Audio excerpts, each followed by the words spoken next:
Welcome to Indiana Sports Beat Radio, presented by Endeavor Hospitality Group and Andy Morhonda of Bloomington. Know your role and shut your mouth, you jabroni!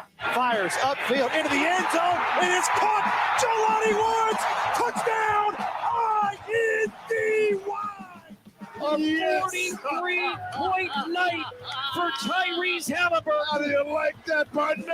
Galloway drives all the way to the hole, throws it up, got it! Indiana's got their first lead of this contest. I mean, that's a goddamn Emmy winner right there. Now, from the Golf Club at Eagle Point Studios, here's your host, Jim Coyle. Hey, hello everybody. Welcome aboard. Appreciate you being with us here on this Tuesday. It's August 27th. Thanks a lot for joining us here on Indiana Sports Beat Radio for another edition. Of course, Jim Coyle with you as always, coming to you from the Golf Club at Eagle Point Studios, high atop the 18th fairway, powered by Andy Moore Honda.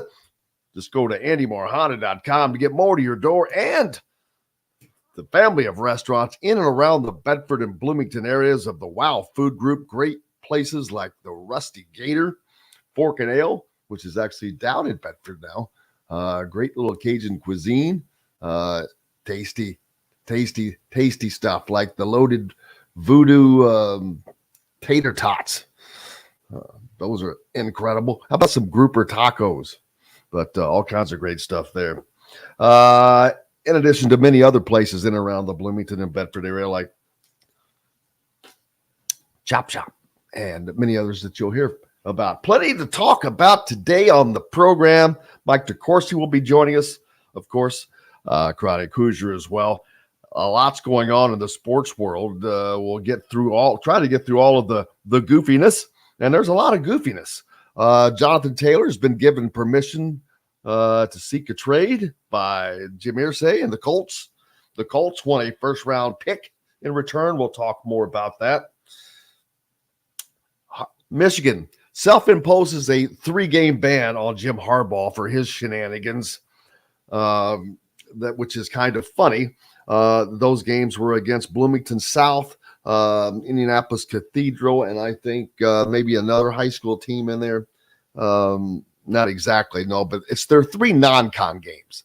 And, you know, that's not even a slap on the wrist. That might be like putting on some lotion and giving them a hand massage or something. What a joke that is, but he still has to deal with the NCAA portion of that. We'll see how that goes. We'll talk more about that, of course, especially when Mike DeCourcy joins us. Eric Gordon trying to make the Olympics, but i.e. in a different fashion, with the Bahamian team. His mother is a Nassau native, and so he chose to play in the early round pre-Olympics games with the Bahamas, and apparently gave them what could be the biggest win that they've ever had in their country's history.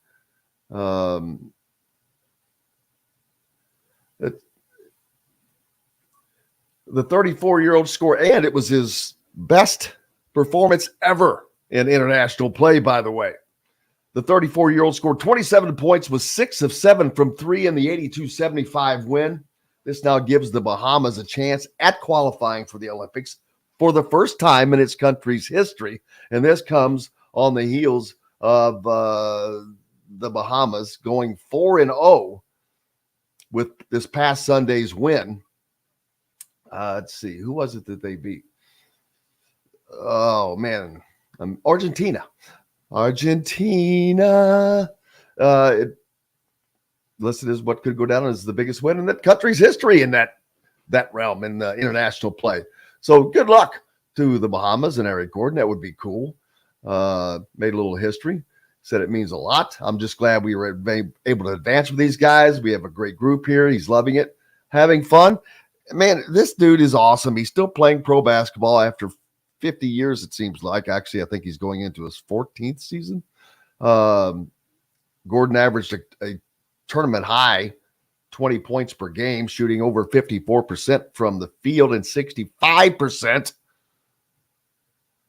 from deep. 65. That's right. I said 65%. The 16-year vet. So I was off by 2. Joined the Bahamas roster. That included Phoenix Suns center DeAndre Ayton and Indiana Pacers guard Buddy Hield.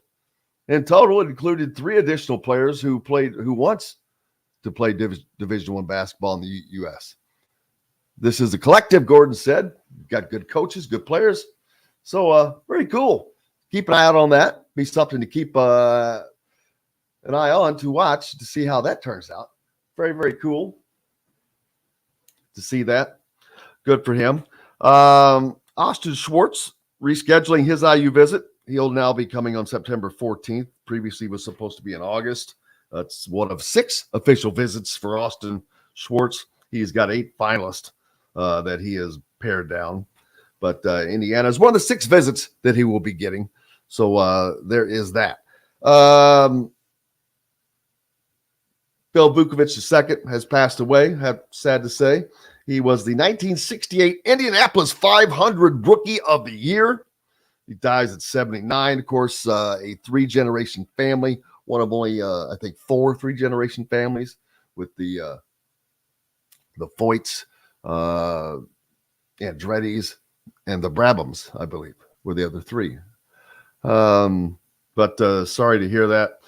His father died at, I think, the 1955 Indianapolis 500 after winning it twice previously. So thoughts and prayers out to the Vukovich family, name that if you listened to racing growing up, you definitely heard without question. We'll talk about future Big Ten basketball tourney stops with Mike DeCourcy later on. Kind of mentioned this yesterday. Las Vegas going to get in the realm? Probably. How about Mike Leach's air raid offense in the Big Ten? Let me say that. How about Mike Leach's air raid offense at run-heavy Purdue? I mean, run-heavy Wisconsin. Also at Purdue, but run-heavy Wisconsin. That's right. The home of Ron Dane and all the linemen. Can you imagine seeing an air raid offense there? We'll get ready for it because it's coming. Game 1. Wisconsin is now a passing team. After 30 years of running the ball, they have had a coaching change that is going to look a bit different. And it's going to be that's going to be something. But the coach at Wisconsin and the offensive coordinator at Purdue, both off of the Mike Leach coaching tree. Of course, the offensive coordinator at Purdue is Graham Harrell, who was a record-setting quarterback for Leach at Texas Tech. But that's going to be – but seeing the ball being thrown at Wisconsin is going to be nuts. That's not something that anyone is accustomed to. But accordingly, in a story on ESPN.com, shortly before his death in December, Mississippi State coach Mike Leach spoke with Phil Longo about him landing Wisconsin's offensive coordinator's job. And according to Longo, Leach was delighted his air raid offense, the transcendent scheme he helped launch decades earlier, would finally reach the Big Ten after impacting every other major conference. And you know, Mike Leach did not grow up in football. He was an attorney, right? Yeah. Longo has used this offense while hopscotching his college ranks, who recently as a coordinator at Ole Miss in North Carolina. But now it's going to be at Camp Randall Stadium in Wisconsin, and like I said, at Purdue, where Graham Harrell is the offensive coordinator. So that's going to be a big help as the Big Ten morphs into this new thing that it is, which not sure that any of us know what that is just yet. But so already it's changed, because you hear people like to talk about the Big Ten as just being slow in everything, it seems. The Big Ten has a lot of success for being such a bad conference. It's kind of funny. But anyway, there's two programs that are going to be throwing the ball, one of which has thrown the ball a lot. Purdue is, they've had a lot of quarterbacks over the years that have come out of there, but Wisconsin, like I said, that's the home of the run, baby. It always has been. You thought it always would be, but things are about to change. So that'll be something to see. What's Indiana going to look like? No idea.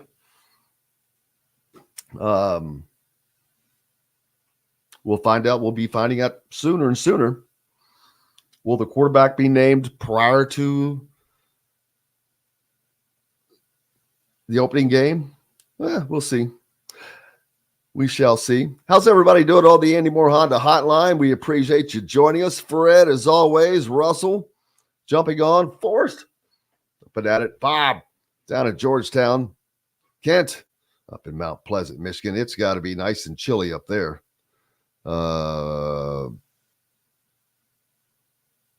Rudy, Argentina is where some of the, yes. All right. Heath, how are you, sir? Kent, how are you doing? 5 lefts. Fozad jumping on from Amon Jordan even. Dwayne. Mike, how's everybody doing? The Cubs now solidly in the second wild card position, Kent says. You're killing me. You're killing me, Smalls. But truth is the truth. And the my Reds, we've already talked about it. Their deal's come and gone.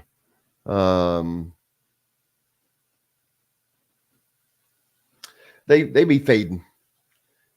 They be fading. Now their game with the LA Angels was postponed because of the tropical storm out west, and that'll be made up as a doubleheader, and I think that's tomorrow.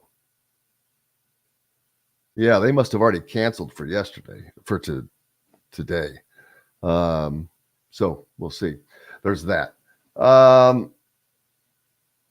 USC hires. How about this?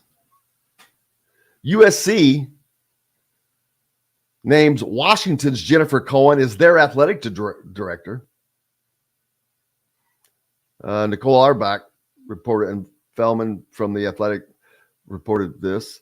University of Southern California has hired Washington athletic director Jennifer Cohen to the same position of the school Monday. Cohen replaces former USC AD Mike Bond, who resigned from his role in May. She has helmed the Huskies athletic department since 2016, so she's been there for a minute, 7 years. She hired Kalen DeBoer very wisely, and led Washington to an 11-2 mark and top 10 finish in his first season last year. In March, Cohen was named to the College Football Playoff Selection Committee. USC, along with UCLA, Oregon, and Washington, is set to join the Big Ten in August of 24, we obviously know. Wow, what a big move for her. She's one of the most powerful ADs in all of sports right now. What does this mean for USC? Cohen is the first female athletic director in USC's history. USC now has a female president with Carol Folt and female athletic director. Well, no offense, but it is California. She'll be tasked with guiding USC as it transitions to the Big Ten next year. She'll inherit Lincoln Riley as her football coach, and obviously maintaining that relationship will be of the utmost importance. Navigating the NIL landscape will be important for her tenure as well.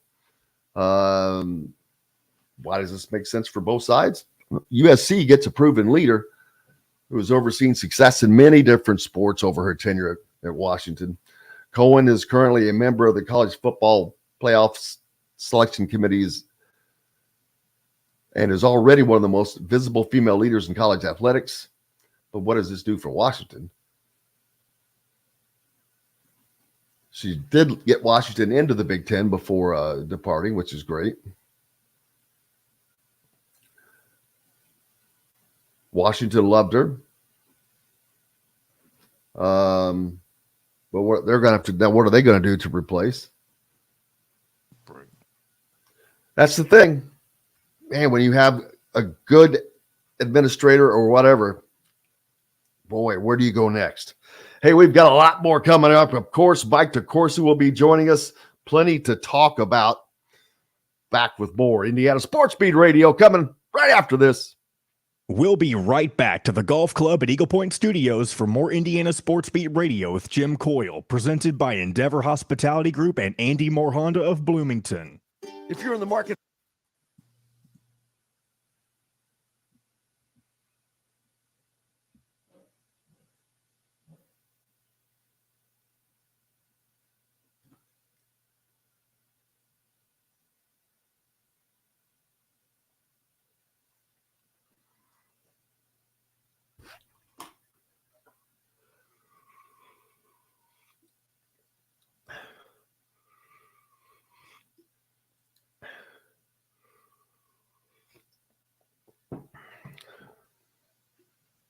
John jumping on. Fozon, you got nothing on us, brother. It felt like 100 here yesterday.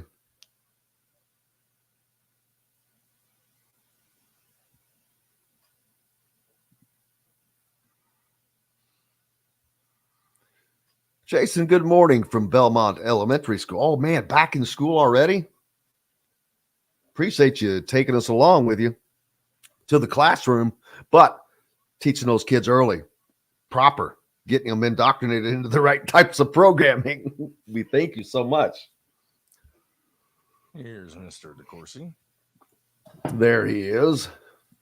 Oh, do we got plenty of stuff to talk about this week, Mike? Good to hear. Jim Harbaugh and the just game-changing 3-game suspension that he's receiving from Michigan against the three high school games that they have scheduled. Just the future of the Big Ten basketball tournament and the stops. Is it we thinking maybe Vegas, Chicago, Indy? Who knows? And something I was reading, this was in ESPN, but about Mike Leach's air raid offense coming to Wisconsin and Purdue. Really? Both offensive coordinators are Leach. Yes, they are going to be throwing the ball. That does not sound right. Of course it doesn't. They've done nothing but run it for 30 years. It's the land of Ron Dane, the Great Dane. Yeah. Plus, but that's not really what. That's not really ever the way that they played it at Cincinnati either. So, all right, guys, 30 seconds. Is locally owned and operated by Endeavor Hospitality Group. Launched from a previous staple in Bloomington, the former Function Brewery, Metalworks Brewing Company is the culmination of a passion for beer, food, and custom metal art. Check out their custom growlers. Metalworks Brewing Company has an updated menu, new brews, and will be offered in all Endeavor Hospitality restaurants. Come taste with Dr. Hobbs' Brewing. Metalworks Brewing Company. Bring your passion and your thirst. This segment is brought to you by Southern Stone Restaurant.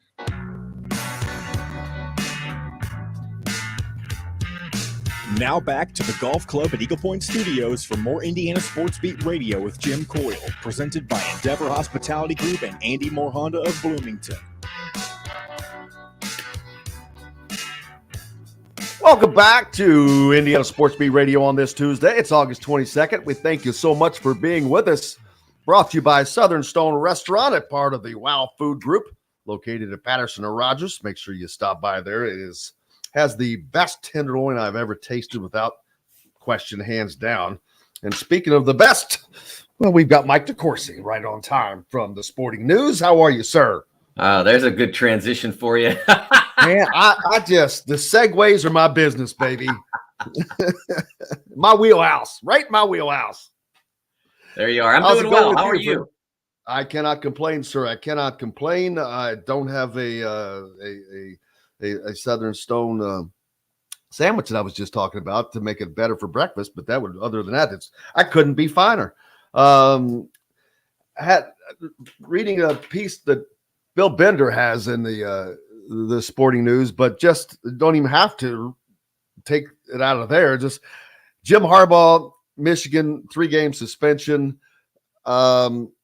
which is kind of funny because the NCAA had already, was it their deal 3 or 4? I can't forget. It was agreed to by Michigan and the NCAA, the enforcement division, I guess, that he would serve a 4-game suspension.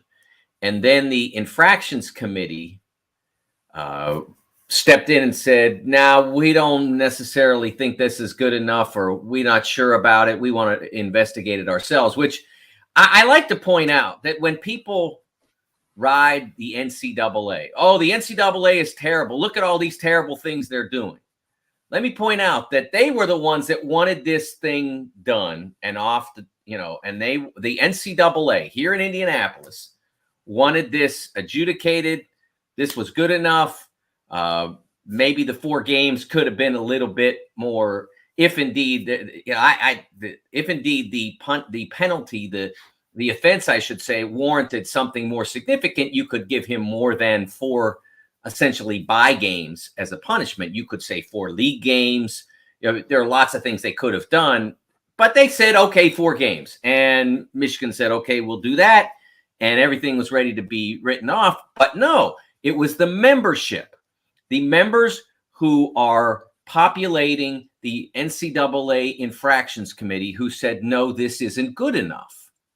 And so why I point that out as an important component of this is because those who advocate for the abandonment of the NCAA are completely ignoring the simple fact that if the schools formed a new organization, it'd be the same people that are doing things like this that you're mad at.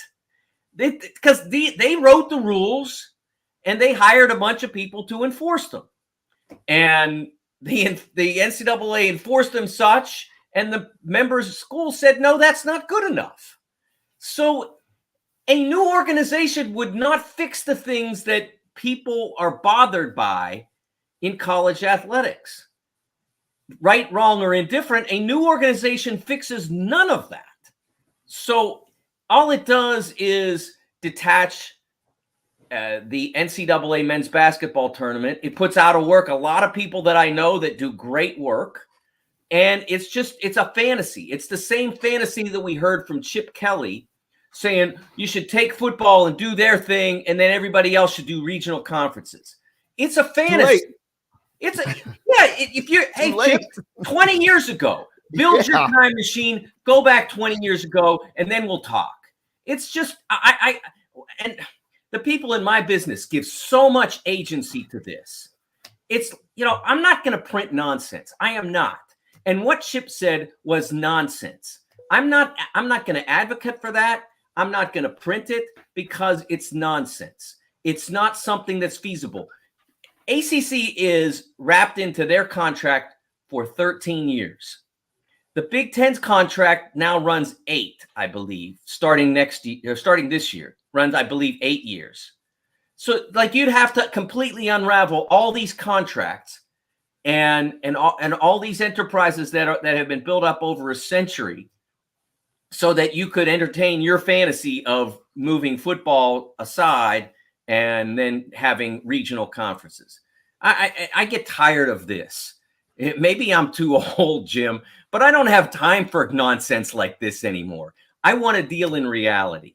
And so that's why I thought it was important to point out how ridiculous it is to advocate or speculate about how a new organization would save college sports. It would be an organization that would be built and constructed, and the rules would be written by the same people who wrote the NCAA's rules. So it doesn't change anything except the letters. So it's frustrating to see this circumstance with Michigan not just wrapped up and over with. I mean, based on what we've seen happen in the FBI generated cases from the Justice Department that happened all the way back in 2017, based on what we've seen happen to those schools, 4 games seemed like a fair punishment for Coach Harbaugh. And that's, you know, and the infractions committee should have done what they were supposed to do, which is sign off on it, and everybody could have moved on. Well, do you think the NCAA will now come back and just try to get that one game? Nah, I mean, I don't know. I don't know what the infractions committee is going to want. I mean, so I don't know if they don't, they end up losing and looking even dumber than they do right now. You know, I mean, the people on the infractions committee are bright people, but I think you have to know that the way this was designed, and you have to look at what else has been happening in your venue, in your arena over the last couple of years. And when we've seen what's happened to Auburn in basketball and South Carolina in basketball and other schools whose coaches were or Arizona, his coaches were captured or caught up in the Justice Department investigation. When we've seen what happened to them, you have to look at that landscape and say, okay, well, based on what the IARP did with them, and based on what the nature of the allegations were against Michigan and Coach Harbaugh, it's pretty clear that this is a sufficient punishment. So, okay, we sign off, let's move on. And I think that they have really erred badly here. Just because they're bright people doesn't mean the infractions committee hasn't made mistakes over the years. And remember, it's different people making different mistakes. Sometimes they get it right and sometimes they get it wrong. But I think this time, choosing not to sign off on this didn't do anybody any good. No, I agree. And I was more than shocked because, first of all, seemed like it was heading in the right direction with both sides. And then it's like, whoa, it's like somebody didn't get their piece of the pie, or somebody didn't get to say something, or you know what I mean? Somebody wasn't heard. Someone wasn't heard in a meeting. Yes. It was like, geez, guys, you're a bunch of kids, man. So yeah, I agree. So so going forward, will things change, do you think, for football only from a governing standpoint? Will they have to come up with a group to govern football only, not because it's special, just because it's a behemoth?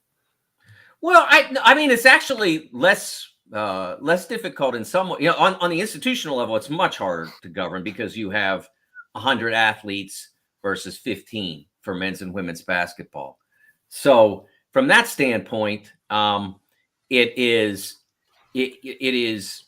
much more difficult to manage. But from a worldview kind of deal, from a national landscape, it's less difficult because you have fewer schools, fewer moving parts. You only have 110 FBS schools, ballpark, maybe 125 now, but it's not 370 as it is in men's basketball.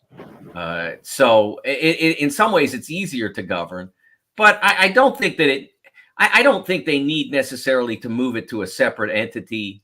I will tell you, Jim, I was doing a piece last summer about what the next NCAA president, what qualifications that next president would need before Charlie Baker was hired. And I spoke to a number of different people, and there were a lot of people telling me that they felt like the removal of FBS football to a separate entity was imminent. And then by the end of that summer, the end of that fall, that talk completely died down.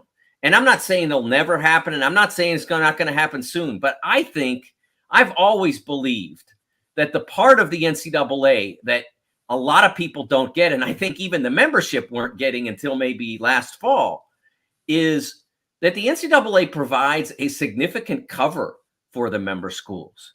When somebody wants to sue somebody, Jim, who do they sue?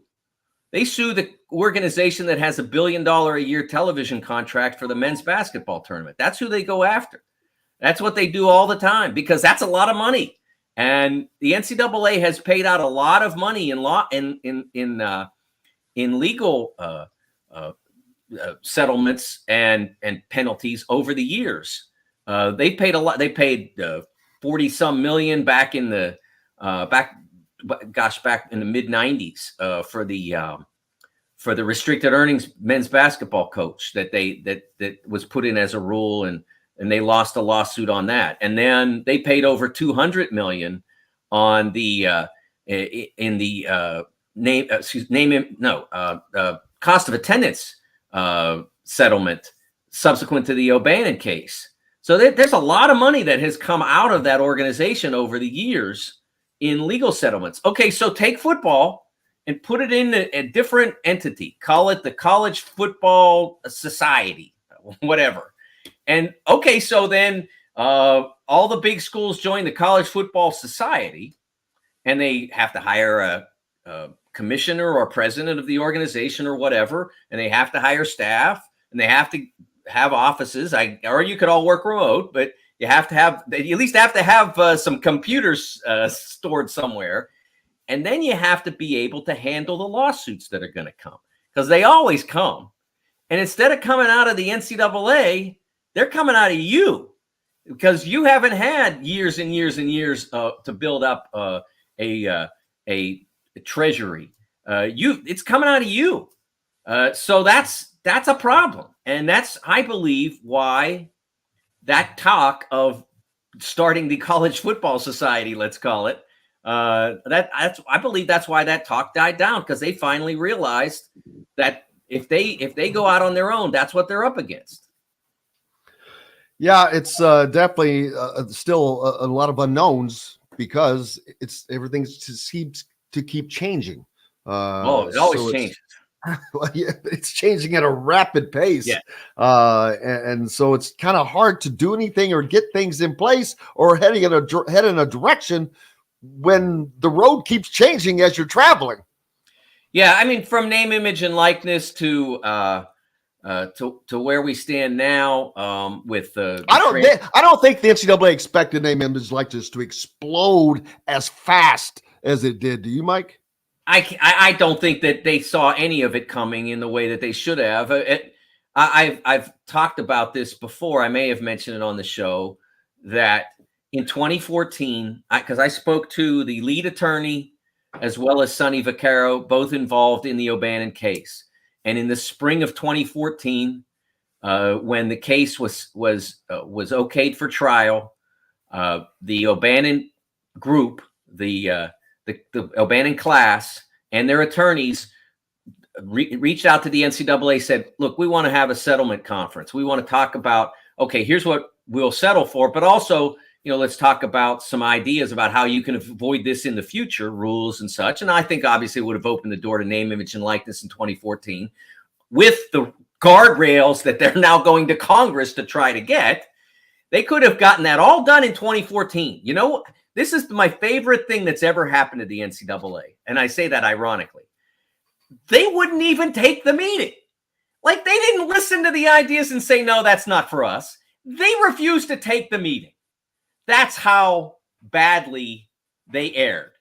And so that now this is where we stand with various state laws or no state laws at all governing use in air quotes the name, image, and likeness space.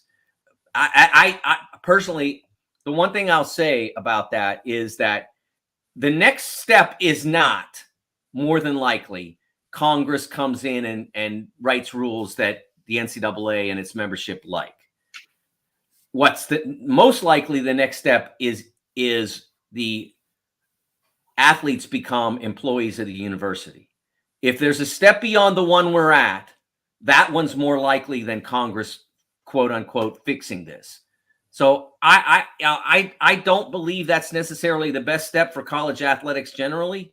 And so if I were colleges, the NCAA membership, the NCAA HQ, I would tread very lightly over what's happening now when I talk about how terrible it is, because I don't think they'll like being employers of the athletes as much as they like whatever's going on now.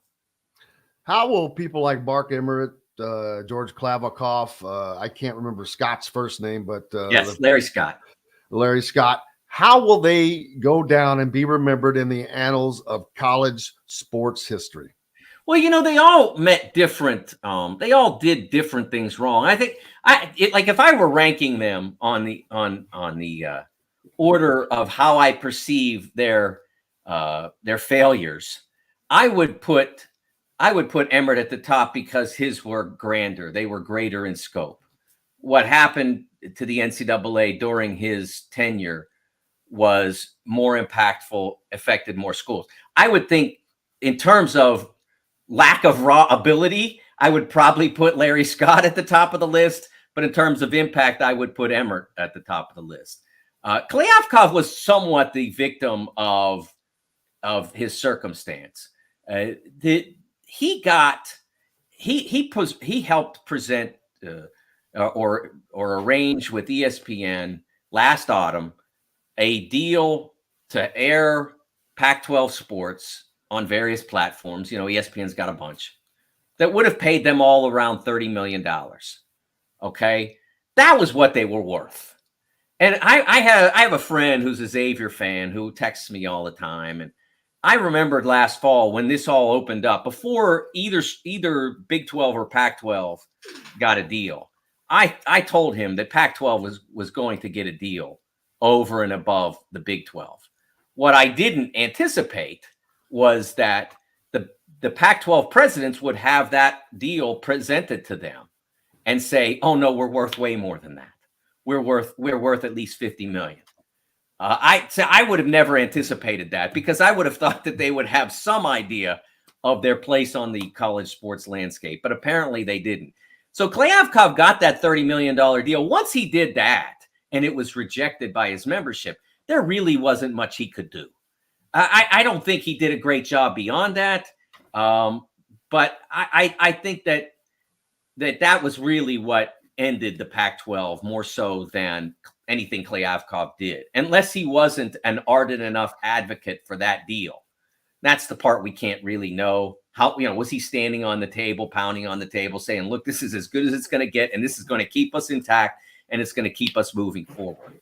It's the same deal, more or less, that Florida State's shouting about now, except that the grant of rights on the Pac-12 deal would have lasted less time than the deal that the ACC has, which runs to 2036. Absolutely. I'll be, who knows? Maybe I'll be Santa Claus by then. We've got lots more coming up here at Indiana Sports Beat Radio. The great Mike DeCourcy is with us, and we're back with that right after this break. We'll be right back to the golf club at Eagle Point Studios for more Indiana Sports Beat Radio with Jim Coyle, presented by Endeavor Hospitality Group and Andy Moore Honda of Bloomington. Whether it's at our place. For those listening on YouTube, hit the subscribe button if you haven't already, and the like button. We'd appreciate it greatly.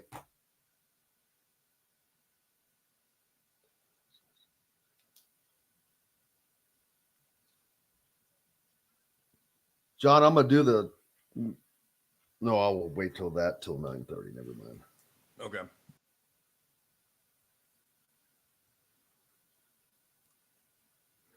What is your latest? Let's see. Where am I? Where's Mike? What's your latest piece? It's Bill there. Get back. Get back.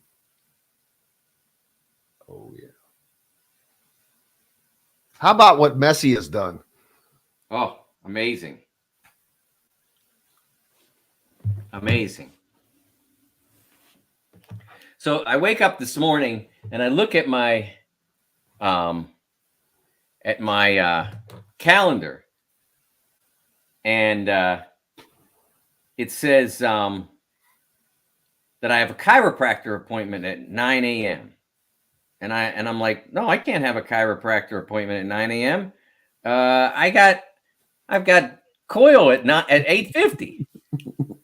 Well, it turns out that my appointment was tomorrow. I just entered it wrong on my calendar. Good. That is the fortuitous boomer thing to do with your iPhone. Hey, it's fortuitous. It was the day before, not the day after.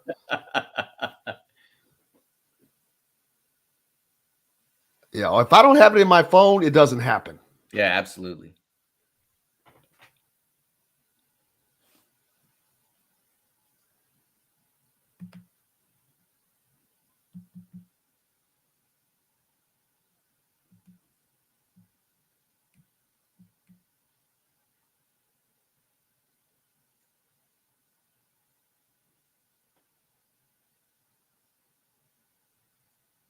Oh, I haven't seen Swamp Kings yet. I did watch Johnny Manziel documentary. I mean, he was just honest. It was nothing big. No, he's not one of my favorite characters, so I'm not sure I could sit through an hour or whatever. Well, the thing is, he's still, I'm not going to say doing what he did, but he's just doing it less, I think. All right, here we go, guys. Market with no extra charge. So leave the heavy lifting to us and enjoy healthy eating with stocked meals in your fridge. Order online today at thefreshfork.com. Fresh Fork is a proud partner of WOW Network. This segment is brought to you by Remax Advanced Realty, Indie Home Pros team by Cheryl Sizemore. Now back to the Golf Club at Eagle Point Studios for more Indiana Sports Beat Radio with Jim Coyle, presented by Endeavor Hospitality Group and Andy Moore Honda of Bloomington. Welcome back. It is Tuesday, August 22nd. Jim Coyle with you with Indiana Sports Beat Radio. Mike DeCourcy along as well from the Sporting News. Mike, the college basketball season will change next season for Big Ten fans in a way that it has not in maybe 50 years or more. Who knows? But the first Big Ten teams are now gathering, or they're trying to stockpile resources because this is not like the last time the Big Ten added Maryland or Rutgers. They've added 4 all top tier athletic programs, schools. These are solid programs across the board, with Oregon and Washington now really rejuvenating football. USC, of course, and UCLA. USC just made a gigantic salvo across the bow by hiring Washington's athletic director, which apparently she just did a knockout job up there in Washington, and now is at USC. So tons of changes in this league, and USC is not standing pat, man. They're coming in with guns blazing.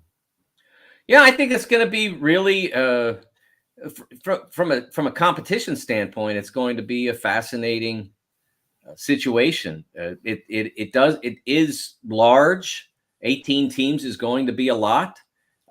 There is going to be more travel involved, especially for the West Coast teams. A couple of trips out west in the middle of the league year is probably going to be a little bit disruptive or different for the schools that are more Eastern, Ohio State, IU, Points East, Penn State, etc. It's gonna, I think it's gonna be. It's gonna be more manageable for them because I doubt that anybody's gonna make both coast trips from this part of the country in any given year. That would be unusual. I think it'd probably be one or the other. You either get Oregon, Washington, or you get SC, UCLA. I would think that in a given year that would be the case. Exactly how it's going, I would imagine that if you're obviously they're going to keep the rivalry intact with SC, UCLA. They've been some great games. Putting those games under the Big Ten banner, they have had fabulous basketball games since Mick Cronin got there to UCLA and brought the program back. And some of their games have been just classics, decided on buzzer beaters, really competitive, really hotly contested, full houses in Poly and SC's terrific home. One of my favorite arenas in America SC has. I really love it there. It's just so tight and compact. So I think the games will be phenomenal. And there is the element of, what are you going to do with 18 teams in a conference tournament? That's the one part of it that remains to be seen. No one's ever really gotten that big before, I don't think. The old WAC, I think, back in the day had 16. The Big East had 16. The ACC's been getting by on 15 for the last several years. So you're probably looking at starting the tournament differently, and also the possibility. I doubt they'll go this direction, but it exists as a possibility to not have everybody qualify. That would be the other. I was going to ask that next. How difficult would it be to tell, say, 4 teams, hey, man, you've got to meet this threshold or you can't even come to the Big Ten tournament? Just because of time and the wear and tear right before the NCAA tournament starts. I don't think hurting yourself. I don't think it would really increase the wear and tear, because you're talking about the teams that would play at the extended area of the bracket are probably not getting there to the NCAAs anyway. I mean, your 18th, 17th, 16th, 15th teams. Yeah. Are not, unless they pull off the miracle of winning 5 games in 5 days or 6 games. And I've never seen a bracket for an 18-team tournament. I've not, to my discredit, I have not sat down and tried to draw one up. I probably should have by now. But those teams are not getting to the NCAA. So I don't think the wear and tear is really that big an issue. We've seen teams get 4 in 4 days. We saw UConn win the championship after doing 5 in 5. In 2011, they literally did. They won 5 in 5 days. I'm almost certain they won 5, because they were the 8th, 9th game, or maybe it was 4 in 4 days, and then they won the NCAA tournament. That wasn't the year of the 6 overtime game, was it? No, that was 2009. I got. Oh man, that was a great one. Yeah, that was an amazing game. But they went a long way through their conference tournament. Let's see. Okay, so UConn played 1, 2, 3. Well, they did. That was right. They played 5 games in 5 days, won their Big East tournament. They would have made the show even without winning it. They didn't need the auto bid, but winning those 5 pushed them up seed-wise, and that helped them a lot. They wound up a number 3 seed, and that helped them to win the championship. If they had, because they were, I believe, like I said, the 9th place team in the league that year. And so they probably would have been seeded 5 or 6 if they had gone out early in the tournament. So winning that championship did help their seeding, but they had to win 11 consecutive games to win both those tournaments, and they did. Wow. Well, that will be incumbent upon somebody if they want to move forward out of the Big Ten, no matter how they do it. Even if you leave 4 teams out, you're still going to have well, it's what they have now, a 14-team tournament, I guess. But think about it. Okay, so because that tournament was a 16-team tournament, the 9th place team had to play 5 games. That's where it become. And let's think about 9th place in this league over the last 4 seasons has been a really good basketball team, as it obviously was in 2011 for UConn and the Big East. So that's the team that's going to be burdened. The 9th place team, maybe the 8th place team, since we're going a little bit deeper into the, because we're having 18 instead of 16. That's where the burden grows for that team if it wants to win a Big Ten tournament. I suspect that for that team, for that 9th place, 8th place team, that the drive will become, let's just do the best we can. We want to win every game we can, but winning the championship, the Big Ten tournament championship, that may be not, you get to the 5th game in 5 days, that becomes really difficult. So I don't think that if anybody gets that far, that anybody will be weeping that they didn't win it. Although once you get there after 4 games in 4 days, you don't want to get that far and not win it because you've played so far for so long to get to that point in the tournament. Exactly. And speaking of the tournament itself, this year we're going to Minneapolis, which I don't think that we'll be going back there anytime soon after that. But future sites, obviously Indianapolis and Chicago have served as the two hosts for that. But we've seen it go to Washington. We've seen it go to New York.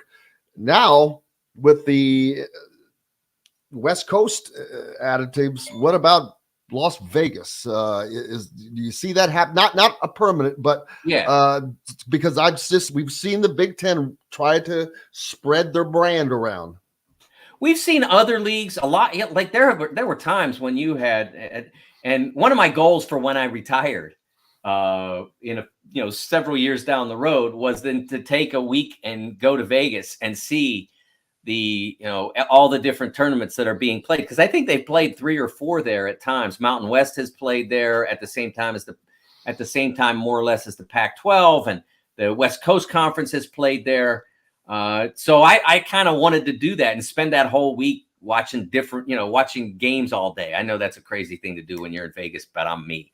So that's something that a lot of leagues have embraced. I don't know what the presidents of this league will think about playing in Vegas. I'm not sure what their attitude toward that will be. They may not like it.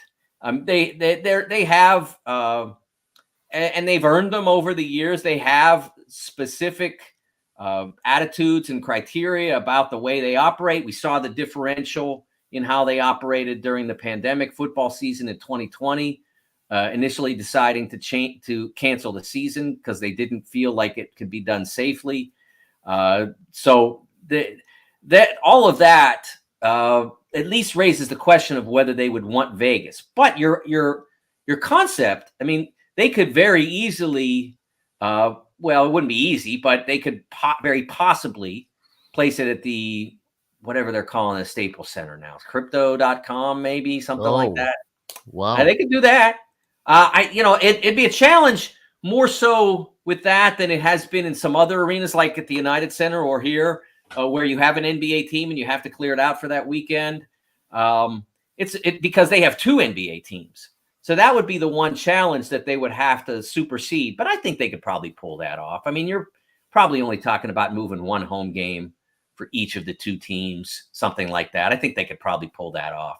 So I if you asked me today which place they're more likely to take a Western swing for the men's basketball tournament, I would probably say LA.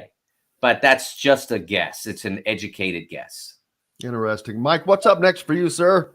I've got a project that I'm working on about the conference realignment in basketball. And then also I've got a piece running this week about Hawaii, the Hawaii Rainbow Warriors preparing to open their football season at Vanderbilt on the SEC network, I believe on Saturday night, and what it'll be like for them to carry, the hopes of the state.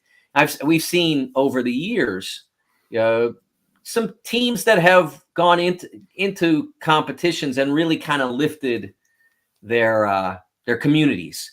I referenced Mike Piazza's home run in 2001 against can't remember who the Mets played, but his home run on the first game back at Shea. I linked to a really cool film that appeared on MLB.com, and then I remember Japan after their awful earthquake and tsunami, and how it kind of helped their country to have the Japan women's team win the Women's World Cup in 2011. So they're kind of entering that, and I'm not sure that they necessarily need to go to Vandy and win to give that back to their state. I think they just need to go out there and show, play with the pride that they have in their state and their team. One of the players actually lost 4 family members in that awful fire, an aunt and an uncle and 2 cousins, and so that tragedy hit very close to home for the Rainbow Warriors. So good luck to them on Saturday in their game against Vanderbilt. Absolutely. And make sure you give Mike DeCourcy, a follow. Thank you, sir. Appreciate you very much. Thanks, Jim. Take care.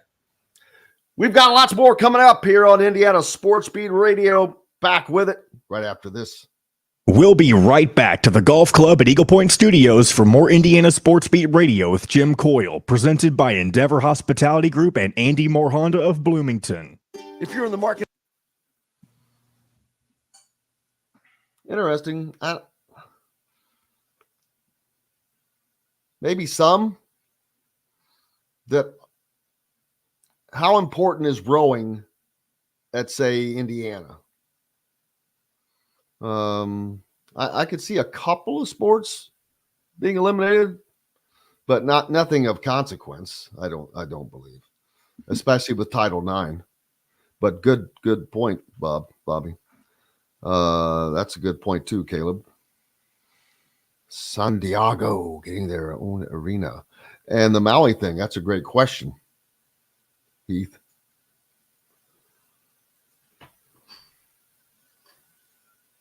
I'm about to reach out to our Kemper Sports people. I get a contact there to find out.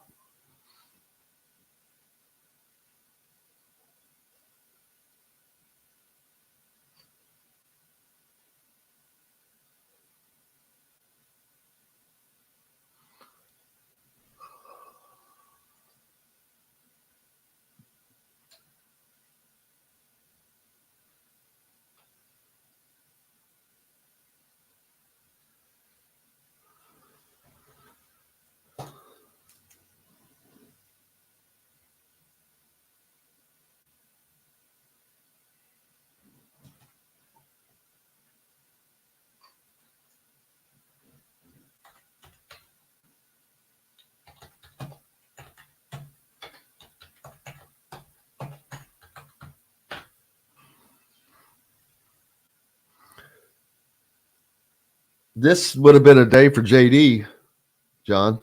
Yeah.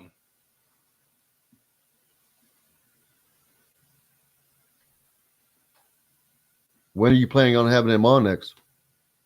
You pick him wherever you want. I don't.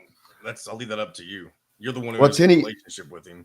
Well, just okay. Then tell you, but you have to tell me the days. I don't keep up with that stuff. I can't remember the days that he's been on twice. I can't remember the days he's been on. I think one was a Wednesday. He's done Wednesday, and he's done. Did he come on with Kravitz on Friday? I can't remember. I think you're right, though. I don't think he's done Tuesday. No, next Tuesday would be good.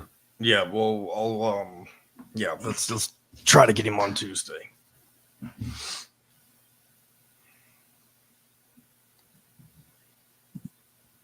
All right. And I've got the Schwarber clip if you want to use it. Selection with a sommelier on staff to help you with your selections. Feast also provides a wide variety of cheeses, gourmet sandwiches, entrees, a coffee bar, bread, pastries, all made fresh and mouthwatering. Stop by Feast Market and Cellar today. This segment is brought to you by Feast Market and Cellar.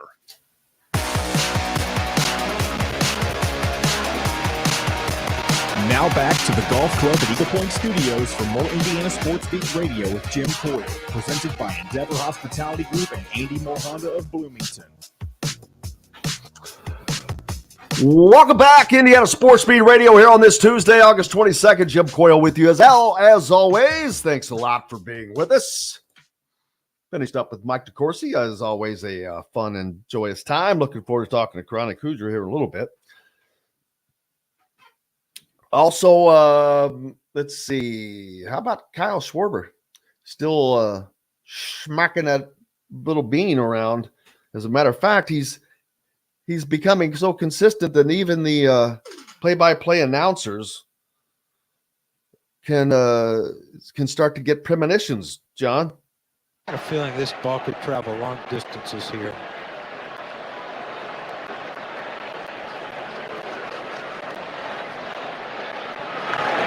There you go, John. It's traveling a long distance into the second deck. Two-run home run for Schwarber. His 33rd of the year. That was actually just happened. I think that was yesterday. The play-by-play announcer said that right before that. So how cool is that? Also, I know, John, you have to pull up the college pick'em deal, but for those of you that are college football fans, you can become a part of the college pick'em that Pete's got set up for us on here. You can we'll get that information pulled up in a moment for you, but you can pick games each week, and we're going to figure out some prizes. I think maybe do some weekly stuff. We'll get all that figured out, but make sure you go there whenever we get that information out there to you. Coming up, the first games. Actually, I guess, do we start with week 0 or week 1? Because there are no teams in week 0 that I remember having an impact other than just the overall. There are no Big Ten teams in there. By the way, I've got the information for the college pick'em. I'll go ahead and give you guys a step-by-step rundown of what you need to do if you want to join Pete's college football pick'em. First thing, all you got to do is set up an ESPN fantasy account if you don't already have one. Which click you probably on already have the that. fantasy tab, and then click on college pick'em. You're going to search for Indiana Sports Beat Radio, and then once you find us, you can join the group with the password B-Town 2023, and that's a capital B with the rest of the letters lowercase. Pete says September 2nd, week 1 is when it starts. So there you go. Perfect. Oh, I can't wait. I'm going to do it. Hopefully I'll have time to do all that, but I like to do that as I'll always forget is what happens. The Sporting News has their All-American team for 2023 named. Of course, some familiar names that will be, USC's Caleb Williams at quarterback, Michigan's Blake Corum, running back, Quentin Judkins from Ole Miss, Marvin Harrison Jr. at Ohio State, of course, the son of the great Marvin Harrison of the Colts. Wide receiver Emeka Egbuka from Ohio State. Again, Ohio State with 2 of the top receivers in the country. Crazy. Wide receiver Rome Odunze from Washington. I talked to Kalen DeBoer about him when Kalen was on with us last week. This dude is blazing speed. He's Usain Bolt in a football uniform. He is lightning. 6'3" and huge. He's 6'3", 200 pounds. He's had a string of 100-yard performances over a 6-game stretch last year, coming from Mike Penix Jr., of course. Getting out of the all right, consider this. If this was 2024, all these first names I've read, starting at quarterback, going through running back, through the 3 wide receivers, so far, only one has not been in the Big Ten. One of the running backs at Ole Miss. Now you get to the tight end, that's from Georgia, but back to a tackle, Penn State. I mean, the Big Ten is just all over this. It's going to be very interesting. Very, very, very, very, very, very interesting. Will the Big Ten finally get a national championship in football that has escaped them for several years? Center Cooper Beebe. Center Zach Frazier from West Virginia. Let's see. Wow. A UConn guard makes it. Holy moly. You know how good you have to be an All-American from UConn? 6'3", 305-pound big boy. He made the team in 2022. He did not allow a sack and helped the Huskies reach a bowl game last season. That's no small feat, considering where the program was before Jim Mora Jr.'s arrival. Wow. Man. Yeah, you got to be a bad man to do that. Joe Alt from Notre Dame. Clemson has the athlete, Will Shipley. Defense, Florida State. Ooh, Illinois has Jerzon Newton on the defensive line. Ohio State has a defensive lineman. LSU, Ohio State as a linebacker. Clemson, Georgia, Alabama, the cornerback. Penn State with the cornerback. Miami, USC with the safety. So it is soon. It's just basically going to be the Big Ten is going to start dominating a lot of these lists, but neither of those teams have won a national championship here of late. Still coming from the SEC. So it'd be interesting. Who is the basketball coach at Rutgers, Russell asked? That's Steve Peichel. He does a bang-up job, man. We've talked about him over and over and over. And yes, sir, Brian, it is the ESPN Fantasy Sport for the Pick'em. So you can go there. But, yeah, it's the Big Ten is going to dominate all these lists, but are they going to win the big enchilada? None of those teams have won a national championship over the last several years. And then the same for basketball.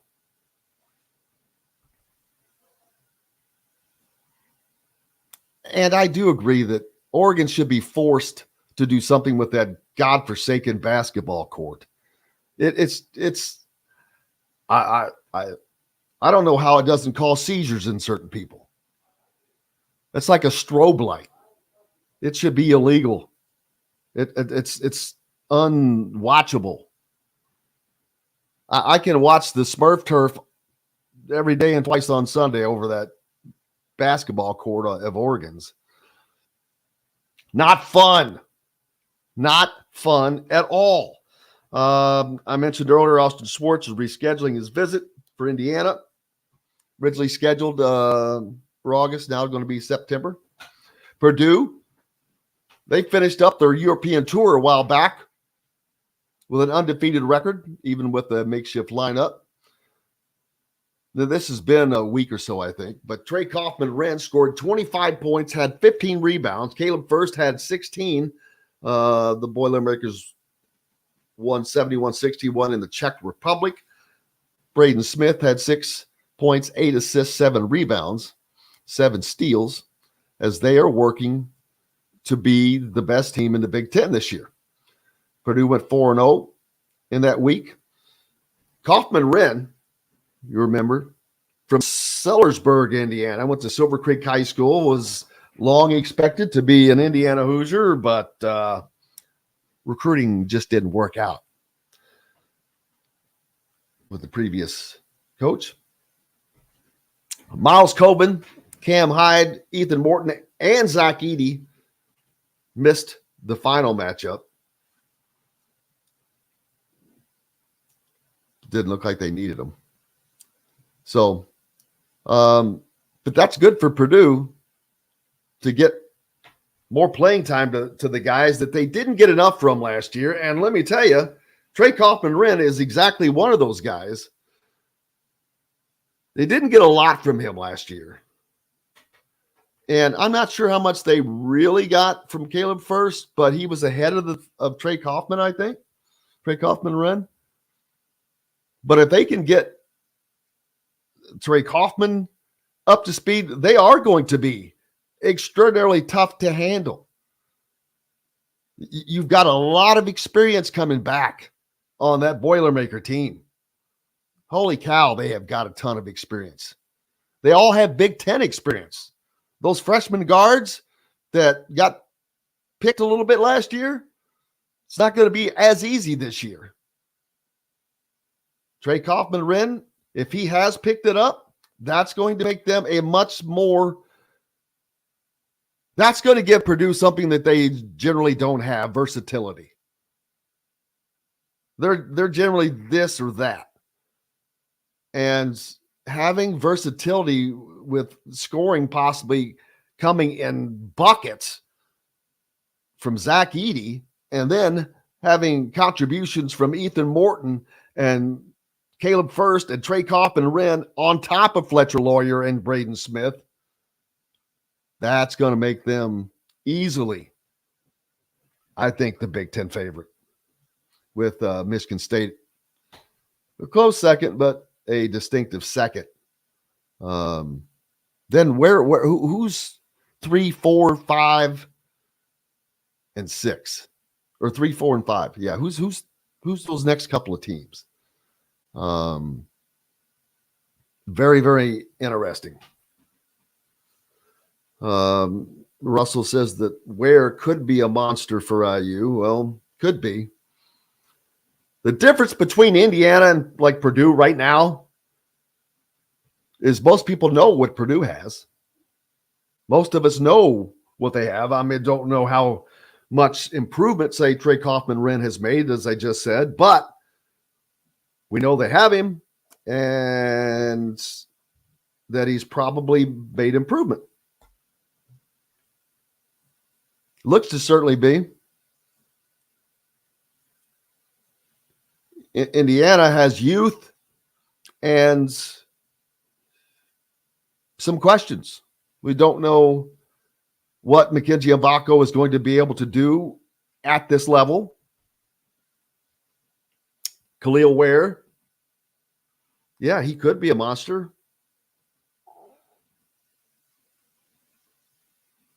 There's just a lot of question marks. And those question marks will be answered when the games happen.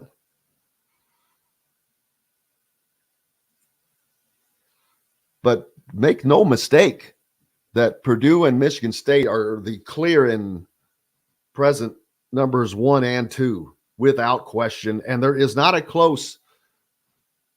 I don't think that there's anyone that's right there that is a close second to Michigan State. It is Purdue, Michigan State, and then there's a gap of teams that will, like Illinois, Ohio State, Maryland, Indiana, we don't know.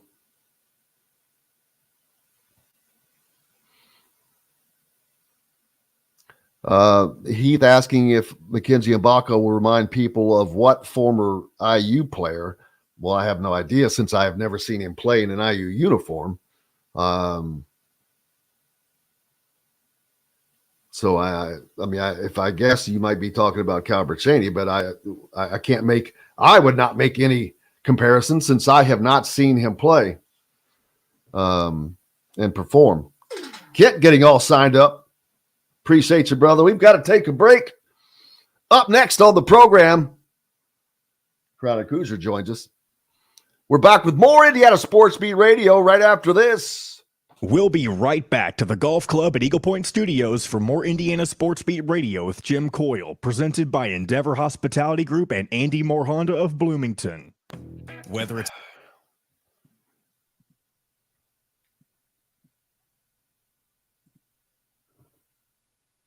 Oh, God, it's right there.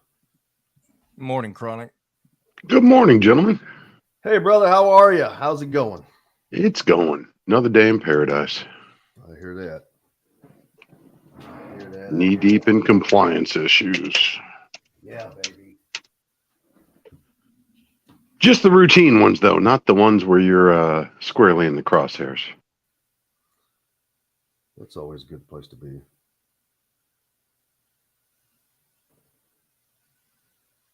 What's new with you? Not a thing, man. Just keeping busy right now. Yeah, sure that helps getting the kids off to school. It does. I'm enjoying this chauffeurless life. It's quite wonderful to actually enjoy coffee and take a little bit of time rather than waking up in a dead sprint every day. But just more stuff to go do later in the day. Huh. Yes, sir. But we have the economic waves of the students' return have officially crashed on the shores right now. So we are busy staying on top of all that. Well, that's good. which never, it always comes at just the right time. Purchases or Yeah, no? just across the board, just traffic again. That's Bloomington's weird. You get that back to school with the community, and that actually depresses a lot of commerce just because of all the costs that families have to incur and everything, and schedule changes. And then a couple weeks later, you do it all again with the university, and that actually generates a little bit of sales. Nothing crazy, but I think more than anything, the locals start getting back out a little bit more.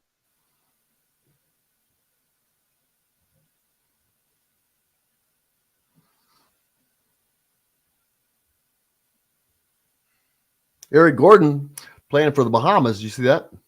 People acting like they've never seen that man play. He's been doing this for a decade and a half now. Unbelievable. That's what I said earlier. I go, he is just doing the same thing he's been doing for 80 years, man. Well, and I'll tell you what, I think him turning heads like he is now, people seeing how versatile and dynamic he is, it just shows what an unselfish teammate he is as well, because he doesn't have to play 2 years ago. Yep. He doesn't have to play that way in the NBA with the cast of characters around him, no matter where he's at. 2 years ago, somebody, I think it was when he was still playing with Harden, he was hurt and out or something. Gordon has 50. 10 seconds, guys. Here we go. Comfort food with a Southern charm at 2-star prices. Southern Stone Restaurant is part of Endeavor Hospitality's Wow Club. This segment is brought to you by Andy Moore Honda of Bloomington.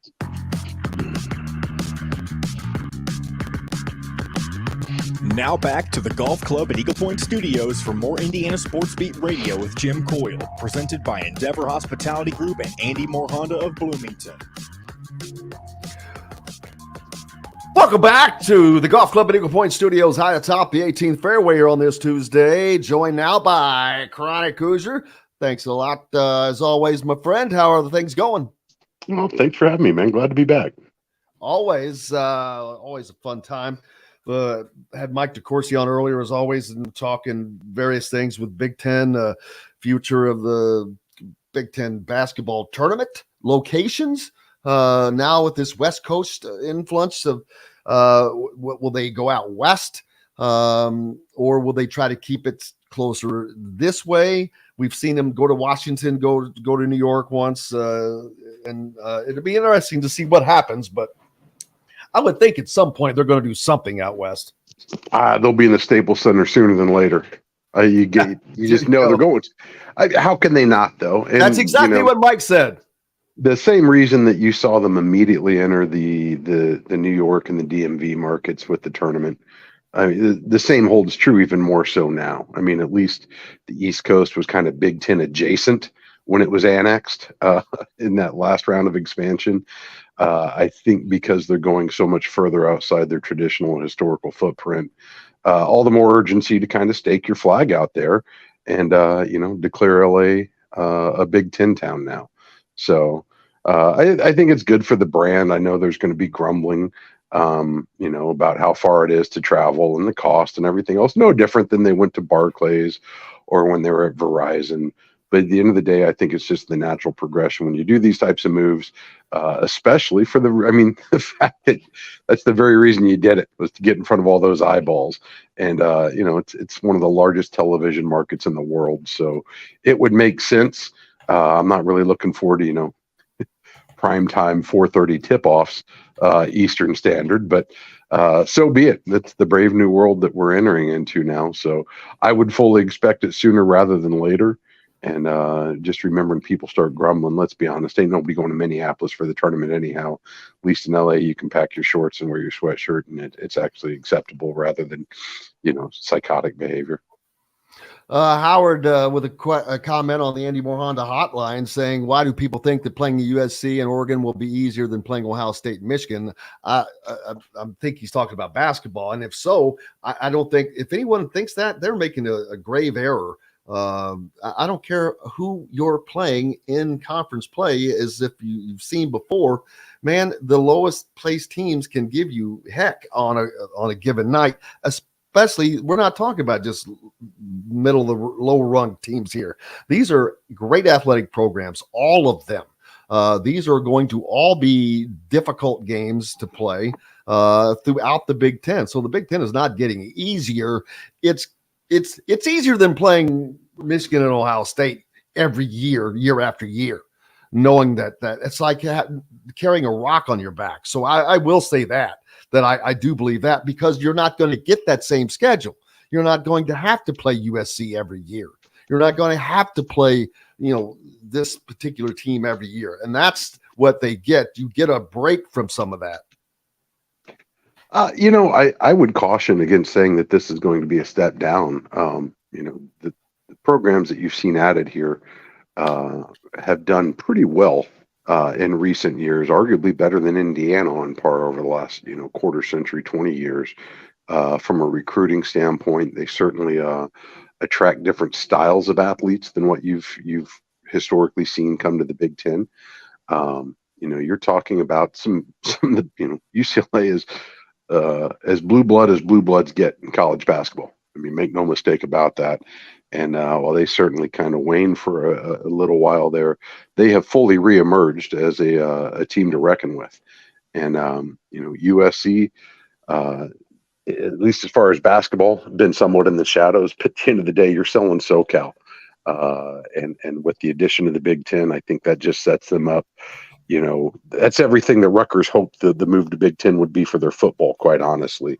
Lending it an air of legitimacy, infusion of cash into the department's coffers and whatnot.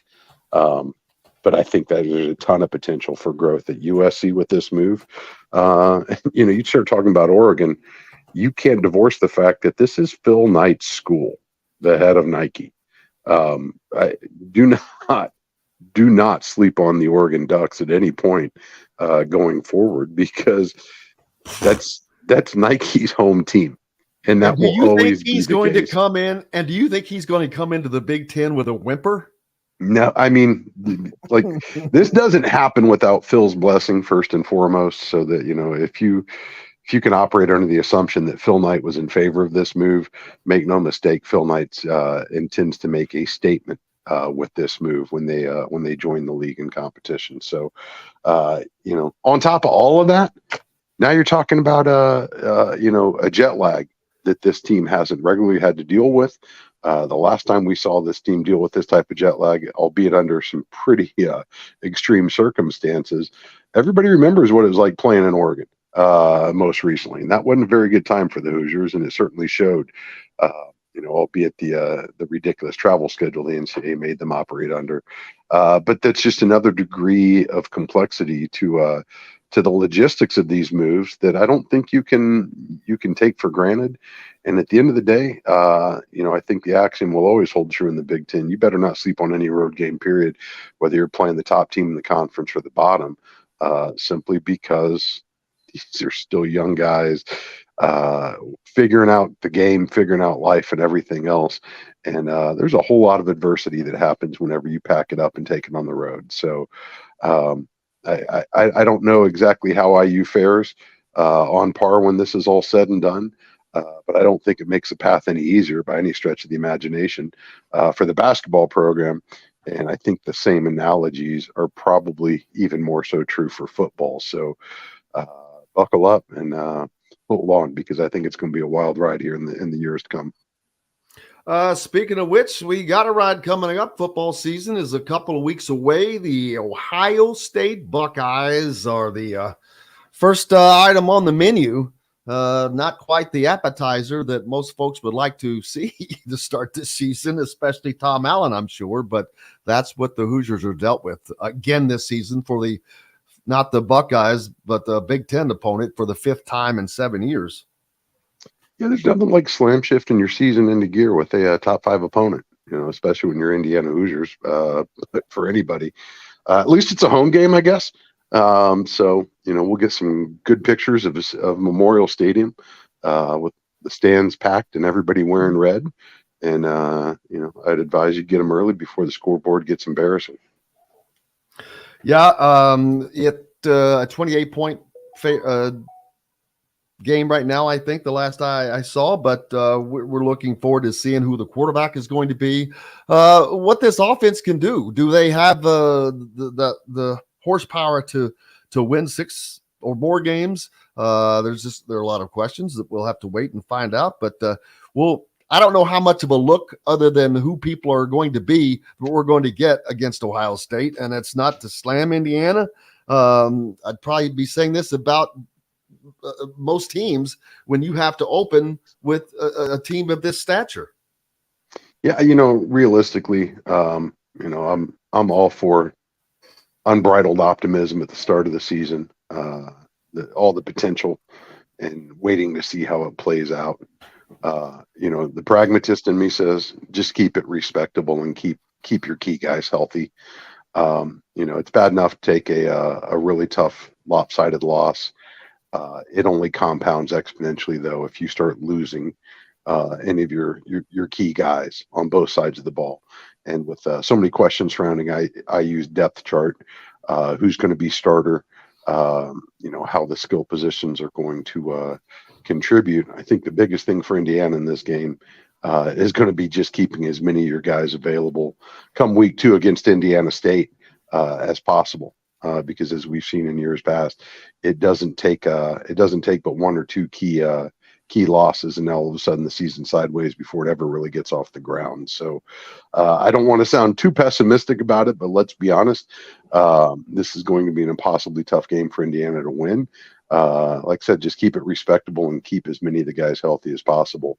And if you're Tom Allen and it's getting out of hand early, you got to be tactical. You got to be strategic here. I would have zero problem whatsoever with them getting some reserves in and getting some reps and some looks, and just trying to save some gunpowder for another battle, because it's going to be a season full of them, with challenges aplenty for the Hoosiers.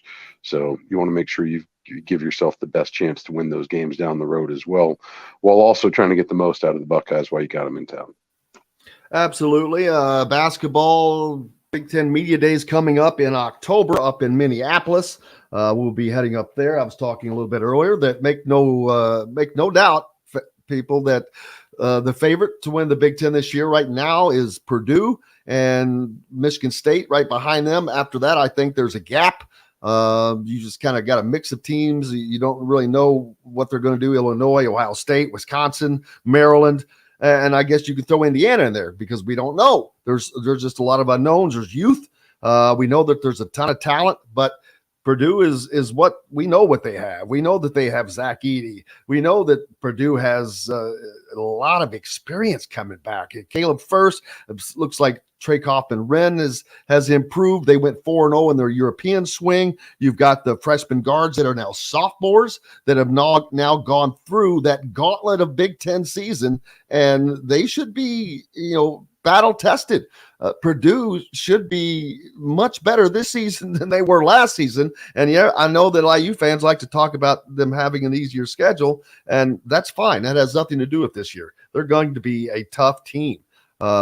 So it's the Big Ten season is going to be interesting this year, but man, I think everybody right now is going to be chasing Purdue. Purdue and Michigan State, probably 1A and 1B in my book.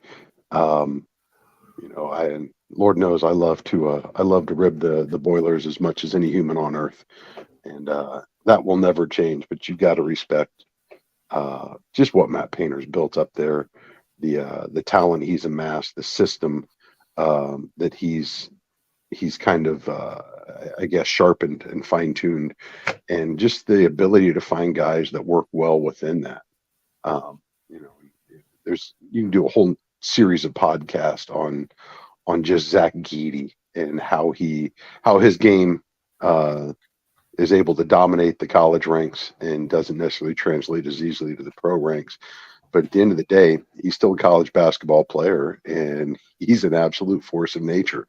So it's going to be quite interesting to see how the league shakes out this year. I think the Boilers and Sparty are going to probably have one hell of a battle by the time it's all said and done for conference supremacy. But for me, I'm absolutely fascinated with IU's prospects this year. Even beyond the influx of talent and the amount of guys that are going to be asked to step into different roles for this team, style of play. I fully anticipate Indiana's going to come out and play something unlike what we've seen under Mike Woodson so far. That post-dominant game, I think, was something where his hand was kind of forced with the cards he had. Not the least of which his ace, Trace Jackson Davis, kind of dictated you had to play to accommodate his style of basketball. And while that's certainly something that Big Ten fans are familiar with, I think we also can acknowledge that that style doesn't translate very well in March when you're faced with teams that play a more progressive style of basketball. And I fully expect Indiana to start transitioning towards that. So, you've got questions abound about who's going to fill what roles with this team and how are the minutes going to be distributed. But I think in the broader sense, the bigger picture is how effectively can Woodson and his staff implement a new style of play that better complements the athletes and the horses he's got in the stable this season. So I think that's going to be just as fascinating as the individual maturations and growth that you see across the roster. How quickly can they put this thing together, and how well does this drink stir with the pieces he has on hand? Because when you look at programs like Michigan State and Purdue, you know what that team's culture is, you know what their DNA is, you know what to expect when the ball tips against them. And that's been constant for years. No matter how many faces change, and teams like Purdue, they ain't changing a lot of faces, quite honestly. You're going to see little differences in the distribution of minutes, but at the end of the day, it's exactly the type of boiler ball you're accustomed to. Indiana, on the other hand, I think you have a very dynamic mix of changes in place this year, and that and how well that comes together and how quickly that comes together is ultimately going to be determinative of where Indiana falls in that second tier of competition in the Big Ten. And I'm not saying they can't compete with the top. I'm just saying there's so many unknowns at this point. It's really, really difficult to project where the Hoosiers end up, simply because there's so many moving pieces right now that we've yet to see how they interplay.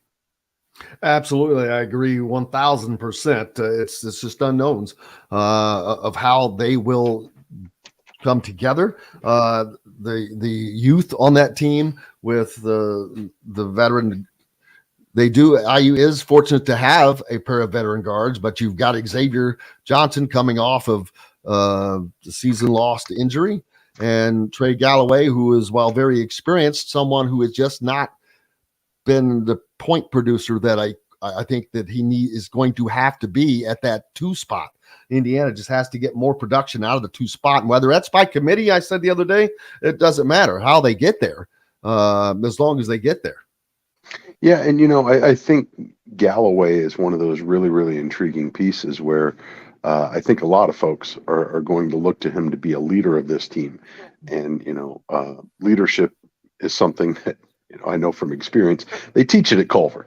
They embed it in every element of their program and their curriculum. And leadership, we were taught is something that is done by example.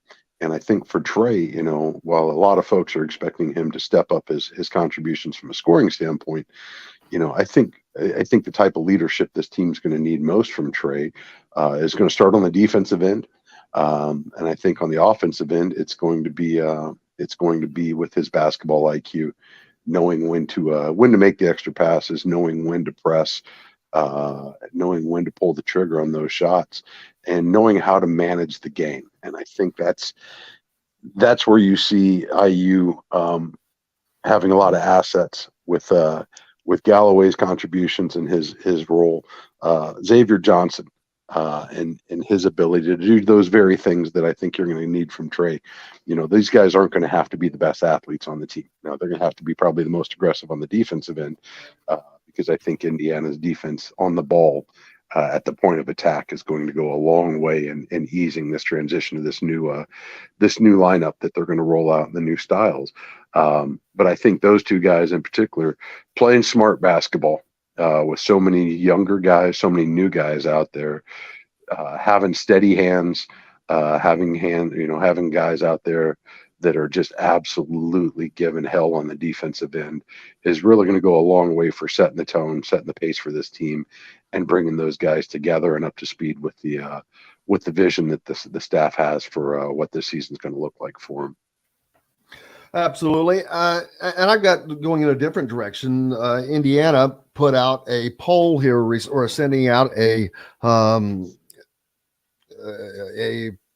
not a poll, but they want to make a survey and improvement survey. Thank you very much. The word I was looking for. A survey to its ticket holders and the people that matter, that spend the money. What should be done with the football stadium? And it is ironic because I think I was talking about it like the day or so before that came out, because the one thing that have been talking about is, for God's sake, that they need a press box but it's for the suites more than the press box. And that, because I think Indiana may be one of, I don't know, 2 stadiums that doesn't have it. And that would be maybe Northwestern or Rutgers. But where do they go? Doing different things like concerts after football games. I know that they need to make it look a lot nicer. It doesn't look all that great. The Mellencamp indoor facility, I think it could just be brightened up with some paint and lights and made to be a lot nicer. But a lot of things Indiana has to do to get up to speed in football. I know Scott Dolson, a lot of this was dumped in his lap. He wasn't around for all of it. So he's trying to move forward, and Indiana's trying to move forward, but they're behind at a time where the conference and college sports in general are not slowing down. No, it's wild. We were talking the other day. We were out at the lake last week, and walking into Four Winds Resort Marina.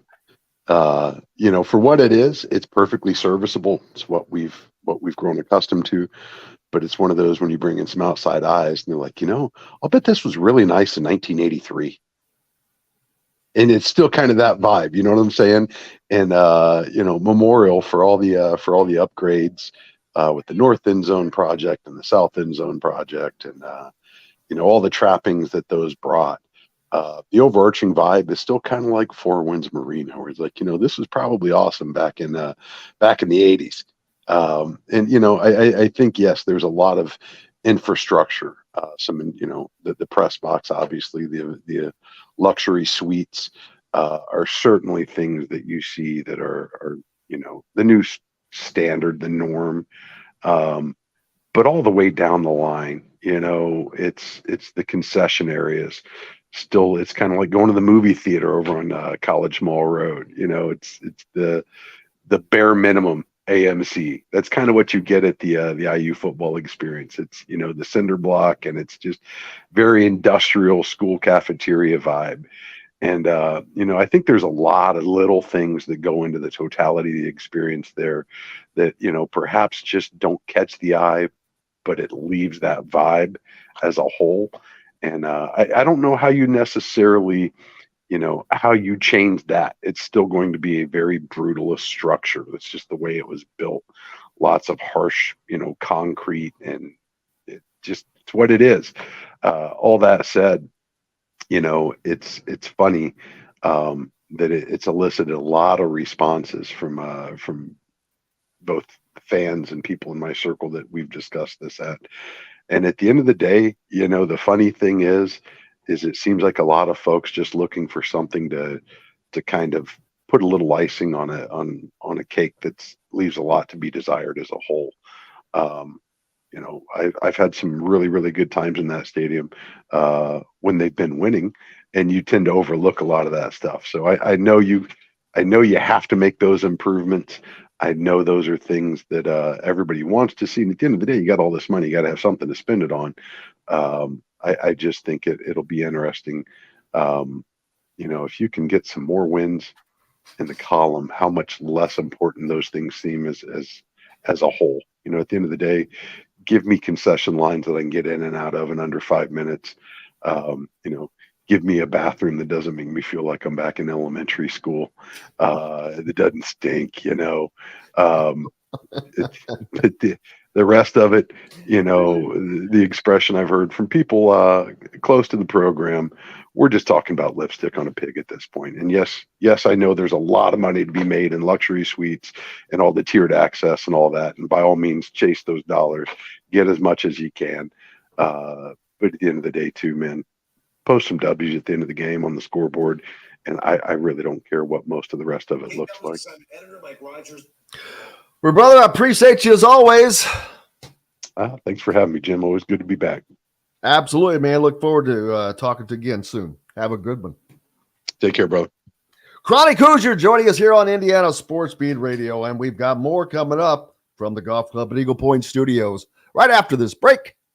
We'll be right back to the Golf Club at Eagle Point Studios for more Indiana Sports Beat Radio with Jim Coyle, presented by Endeavor Hospitality Group and Andy Moore Honda of Bloomington. If you're in the I let Michael Niziolek know that we're ready for him. I kind of figured he would have popped in by now. Oh, I forgot about him. Shit. I forgot all about him. I didn't have him on my list, or I would have gotten off sooner. It's okay. He's not here, so. Well, we can always use him tomorrow. Probably, he may right? pop on here in a second, though. Or another day. Mm-hmm. Since we're only 10, 11, 12, 13. Mm-hmm. Yeah, it'll be fine.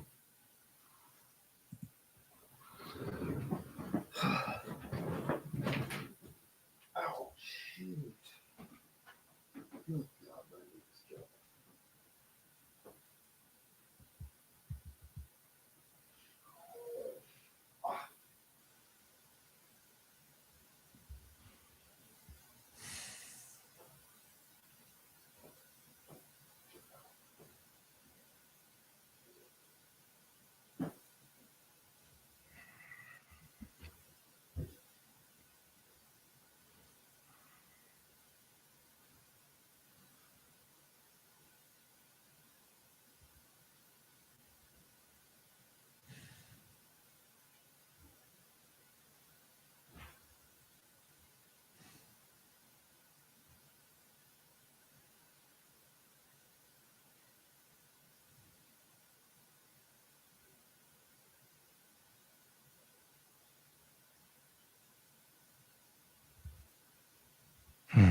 Oh my God, sitting for that long and getting up just kills my knee.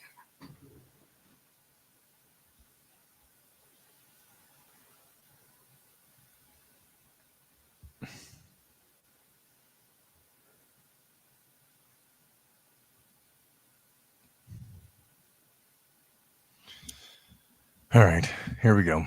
Bloomington near Cabello is locally owned and operated by Endeavor Hospitality Group. Launched from a previous staple in Bloomington, the former Function Brewing, Metalworks Brewing Company is the culmination of a passion for beer, food, and custom metal art. Check out their custom growlers. Metalworks Brewing Company has an updated menu, new brews, and will be offered in all Endeavor Hospitality restaurants. Come taste with Dr. Hops' Brewing. Metalworks Brewing Company. Bring your passion and your thirst. This segment is brought to you by Cabello. Now back to the Golf Club at Eagle Point Studios for more Indiana Sports Beat Radio with Jim Coyle, presented by Endeavor Hospitality Group and Andy Moore Honda of Bloomington. Hey, welcome back on Tuesday, August 22nd from the Golf Club at Eagle Point Studios. Hope you were having a good day. It's going to be another hot one out there, though, isn't it? Hot. Was going to be like another feel like 100-degree temperature thing. No fun. It's not the heat, it's the humidity. It is. If you live in an area that does not have humidity, you have no idea how lucky you are. It is it's a massive difference. It can be 74 degrees, but the massive humidity it's like a blanket that you're wearing, unfortunately. But when it's 98 degrees and it's like that, yeah. No fun. Don't forget that after winning his Big Ten Freshman of the Year award this past season and being drafted in the first round of the NBA draft number 17 by the Los Angeles Lakers, Jalen Hood-Schifino will be hosting 2 camps coming up. First one in Charlotte, North Carolina, and then another one in Bloomington, Indiana. First camp in Charlotte, that's on August 26th from 1 to 5, ages 6 to 16. And then he's also hosting a camp in Bloomington on September 2nd, the day of the IU football game, from 9 a.m. to 1. The camp will take place at the Twin Lakes Recreation Center. It's available for ages 6 to 16 as well. That's like you're heading out of 2nd Street out of town or off of the Beltway there. Hopefully we'll try to get Jalen on, talk about that upcoming camp. It's only a couple weeks away. But you can just look that up online and find it easily and grab a link for that. And then, of course, you got some big-time tickets that are coming up to get for Indiana basketball this year. IU Auburn. I know I saw Pete says he has his front row seats already. Taking place in Atlanta that headline the 2023 Holiday Hoopsgiving, December 9th. Hey, Mike Niziolek, how are you, sir? I'm good. How are you, Jim? Good. I was just talking about some of the big-time tickets coming along up for Indiana basketball this year.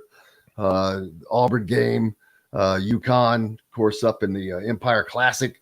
So fans are going to have plenty of opportunities to travel this season, but they're going to have plenty of opportunities to travel from now on as the Big Ten has become I don't know. What are they going to, is there going to be a name change? I wonder. I mean, they have stuck with Big Ten through the addition of 11 teams through was next 13 and 14 right up to now we're at 18.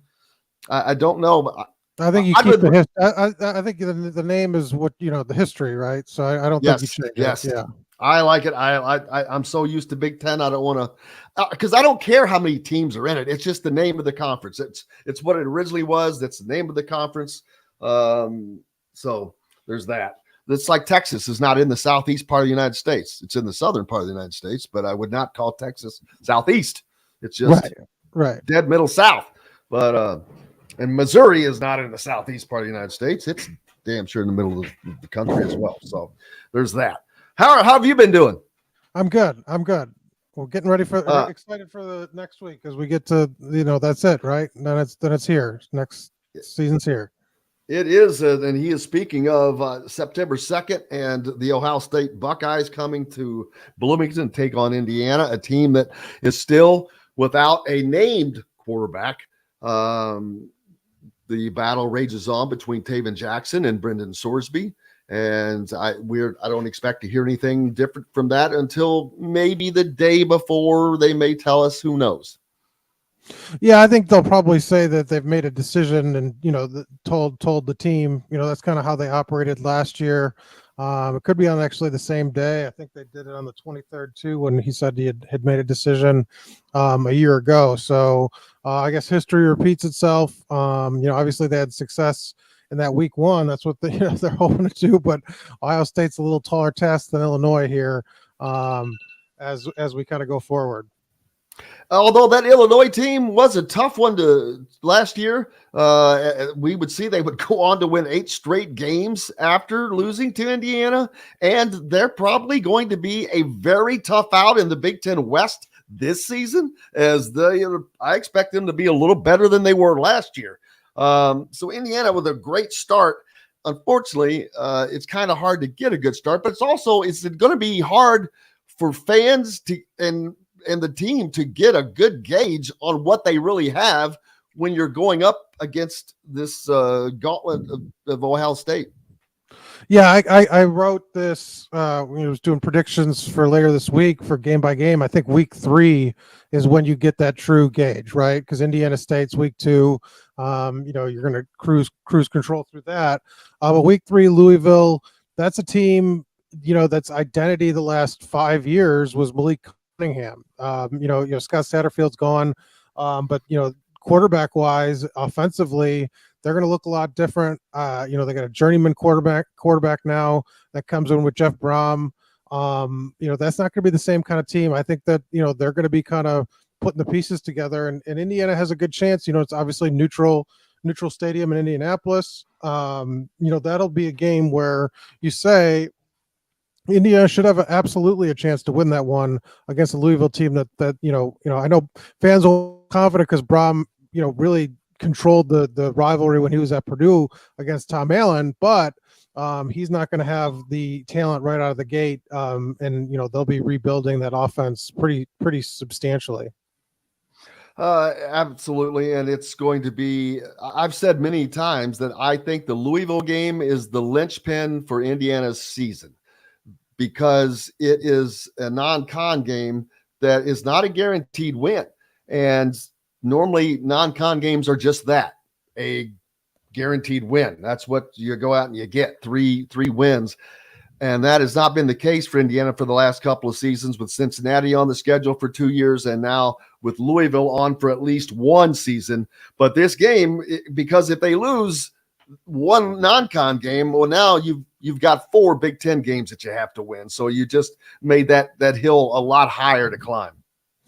Yeah, because I think you could easily convince if you're an Indiana fan, you look at Rutgers, Michigan State. Those are really winnable games. Those are teams that are going to be down. Those are teams that I think at home that you should beat. And then you just need one more. But if you lose to Louisville, 2, it gets tough just because when you have 3 games against 3 of the top 10 teams in the country, your margin for error is not great, even to get to 6 wins. So I agree with you. I think Louisville is absolutely the kind of fork in the road based on how the season goes. I think you set yourself up nicely. If you beat Louisville, you got Akron, a team that's, obviously in disarray, a program that's, rebuilding significantly.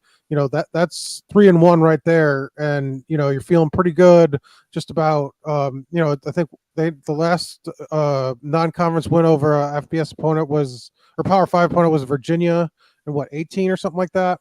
So, that's a nice milestone to kind of get off your back and set the season up nicely. Yeah, and the funny thing is there's so much crossover between Purdue still in all of this with Louisville, because obviously Jeff Brom now at Louisville, but he also has the quarterback that was at Purdue, went to Cal, and then now he is Plummer, I believe, that is now at Louisville for his last season. So that gives Jeff Brom something Indiana automatically doesn't have, a veteran quarterback, and that giving that to Jeff Brom, that's an ace up his sleeve to give him something to work with. Then you go back to Purdue, and now obviously their offense has changed. But I was talking earlier about Mike Leach, the Mike Leach air raid coming into the Big Ten via Purdue and Wisconsin. So it's going to be an interesting year for Indiana's defense. Yeah, it's going to be a rebuilt defense. I think that front 7 is going to be your strength, and I'm interested to see what kind of pass rush they have, because that's I think where this season's going to be determined on defensively, just because you're kind of rebuilding the secondary a little bit, and you've put all these resources in terms of like the transfer portal with Andre Carter, Alan Carr, Anthony, just like Marcus Burris, like just the list goes on of trying to bulk up and get more talented guys up front. And if you could rush the quarterback, things get easier for you, and rush it consistently. That's what they did in 2020. Last 2 years they finished near the bottom of the Big Ten. 2 years ago they were in the Big Ten, last in the Big Ten in sacks. So they got to pressure the quarterback, and I think that's sort of what they've sort of emphasized, obviously, as they've rebuilt this roster. Absolutely. What is up next for you? Well, we got Tom Allen tomorrow, and then we get kind of into game week, so that'll be fun. We got game predictions going up Thursday, kind of all the season preview content this week. Did some bold predictions this morning. So just getting into the swing of things and excited to get going. You can find all that. You follow Mike Niziolek on Twitter or at the Bloomington Herald Times. He is the IU beat writer for the Bloomington Times. Brother, I appreciate you as always. We look forward to doing this again. Sounds good. Mike Niziolek from the Bloomington Herald Times joining us here on Indiana Sports Beat Radio. And I want to thank Mike DeCourcy from the Sporting News as well for joining us today, as he does each and every Thursday, and Chronic Hoosier. Most importantly, thanks to you guys. We're back tomorrow with more, of course. Rick Bozich on the program. Kyle Nedrip is high school football is underway. We'll just dip our toe into that to see what's going on. Is always got some guys that will be heading out to the college ranks on their next stop from here. And we'll see what else we can scare up tomorrow, of course, what's going on. We'll keep following Eric Gordon to see how his futures go with the Bahamas on making the Olympics. So congratulations to him. And all that goes on with recruiting and news for IU, Big Ten, Purdue, whomever else you might want to follow. Looking forward to doing it again tomorrow. Until then, I'm Jim Coyle. I will see you on the radio. Thanks for listening to Indiana Sports Beat Radio. Be sure to subscribe to our YouTube page for more clips and team coverage of Indiana basketball, football, and more. You can also find full episodes and tons of other content on thehoosier.com. We'll see you next time for another edition of Indiana Sports Beat Radio.